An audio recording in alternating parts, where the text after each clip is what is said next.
Aujourd'hui on va parler des King Kong ESC qui sont des ESC sous BLLI. Je viens de recevoir grâce à toujours comme d'habitude à Fabien et la Créatech. Donc je vais vous en parler.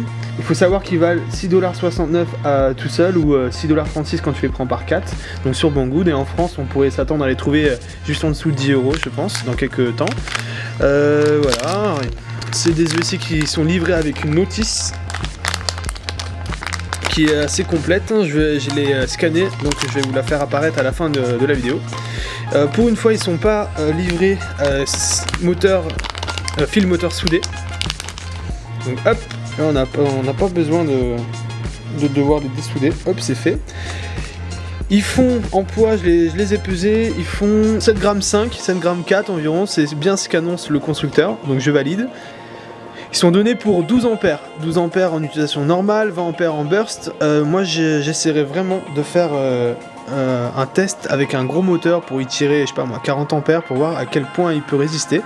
Normalement il y a des sécurités qui permettent de couper avant la destruction de l'ESC, mais on verra combien de temps il tient. Le processeur, c'est un Atmega, donc un 488A, c'est différent des syllabes, pour moi c'est mieux, c'est une affaire de goût, hein, mais c'est pas un ESC syllabe, c'est un Atmega. Et comme vous pouvez le voir, c'est la grosse puce qui est ici. Donc ça c'est le MOSFET de contrôle où il y a le firmware de l'ESC à l'intérieur. Et derrière la plaque de dissipation en aluminium, il y a les MOSFET de puissance. Normalement il y en a 6. Voilà. Et c'est réglé direct en BLLI, donc dedans vous pourrez voir selon la notice comment il est réglé.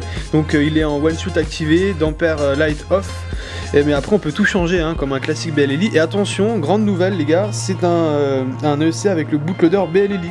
Donc en fait on peut faire la mise à jour du firmware BLLI en one wire, donc un câble quoi, depuis la carte de vol. Voilà, et il n'y a pas de bec, donc de toute façon on n'utilise plus les becs des ESC, hein. Maintenant on n'a plus trop confiance vu ce qu'on leur met dans la tête, hein, avec des gros moteurs en 22,06. Voilà, à tester, je vous tiens au courant.